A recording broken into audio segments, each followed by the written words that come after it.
I think the benefits of having behavioral health professionals involved with 911 is being able to have aces in places. 911 is there. They are trained for emergency response, dispatching the individuals, our first responders to situations that need that immediate response to save a life. And having behavioral professionals involved means that we can take more time to talk to individuals to see if maybe there's a way we can have less disruption because it's not an emergency yet. How do we get it back to a pre-crisis level without having to escalate to first responders being dispatched? We've gone through a lot of work to get it set up so that the caller doesn't see an interruption and they don't get put on hold or we don't lose the connection. So we try to keep it as smooth as possible, and technology goes a long way toward that. The biggest asset for having them involved, in my opinion, is 911 people are very well trained at dealing with emergencies, 911 type emergencies. We're not that well trained or not familiar with the resources that 988 has available, and they have a tremendous amount of skill in that area that we lack. And having them at either here in our room or just at a one button transfer, having them available that quickly, it just makes total sense. Before this kind of integration, when someone experiencing a crisis called 911, really what our options boiled down to would be to send them a police officer or to send them an ambulance. That honestly, as a 911 dispatcher, that never felt good to know that someone was just needed some help, was experiencing crisis. So now having this option to get a crisis specialist on the line, get them talking to a professional who has access to much more resources along those lines than we do, it's fantastic. It really is. Our collaboration is really important because in a lot of ways, there are people that need, what they really need is someone to talk to and help them sort through some of what's going on. They need other resources. They need someone that can follow up with them long term.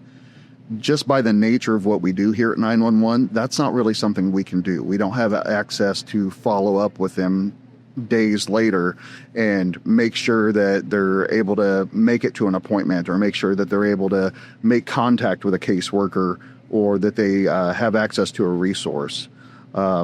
We're very much dealing with the in-the-moment issue, and a lot of times that's not what people need. And then also having their staff come over here, spend time with us, listening to calls, seeing some of the calls we get, and having that light bulb moment where they're like, oh, this is something I can help with. You don't have to deal with that. It was like, wow, like that completely takes that off our plate, really opens up some more time for us, and again, frees up those responders. Law enforcement agencies and EMS agencies get sit on a very high number of mental health calls every day. I know that personally from my experience in law enforcement, and they are not mental health professionals.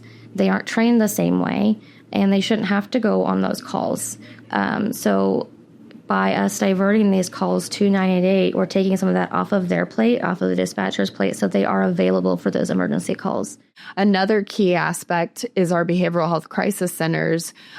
We've been able to equally avoid unnecessary hospitalization.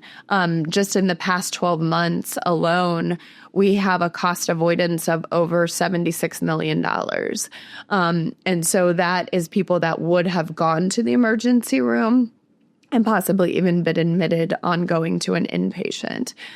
So lots of key outcomes are happening by having the right crisis response in place, and more importantly, working hand in hand with our police. Everybody knows 911. Not a lot of people are aware of 988 yet, and that's what we're trying to change. Just have an open mind when this conversation comes up, because the bottom line is it will help the public, and that's what we're all here for. There is always going to be someone to call. And this partnership is hopefully taking some of the stress out of knowing who to call when it's happening, because our brains don't always know or remember whenever we're in crisis mode or whenever we're in emergency mode. And so this partnership is taking a little bit of that stress out of the equation for the everyday citizen who is experiencing a crisis. I say have the conversation, because it's worth it. This partnership has been amazing. I have learned so much in how our 911 works in this area. And I'd like to think that they've learned so much on how crisis services work in this area. And really, they are, if you look at emergency services and crisis services, they really are sisters, and they complement each other so well.